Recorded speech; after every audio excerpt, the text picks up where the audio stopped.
প্রত্যেকটি মহলে অস্বস্তিটাই স্বাভাবিক।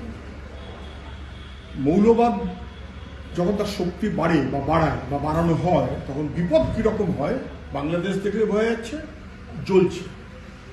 এ শুধু গতকালকের ঘটনায় নয়, গত 2-3 মাস ধরে একই রকমের ঘটনা ঘটছে। আমরা তখনও বলছিলাম মৌলবাদ প্রশ্রয় পাচ্ছে। ভারতবর্ষে মৌলবাদ প্রশ্রয় পেলে কি হয়, ভারতবর্ষের মানুষ টের পাচ্ছেন।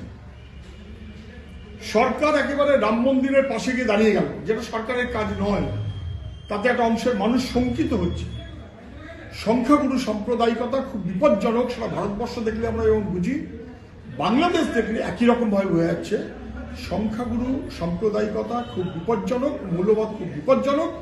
ভারত সরকার, আমাদের প্রতিবেশী দেশ বাংলাদেশ, একটা সময় আমরা একই বাংলা, ফলে এখানে কজ অফ কনসার্নটা অনেক বেশি, কোনো সন্দেহ নেই।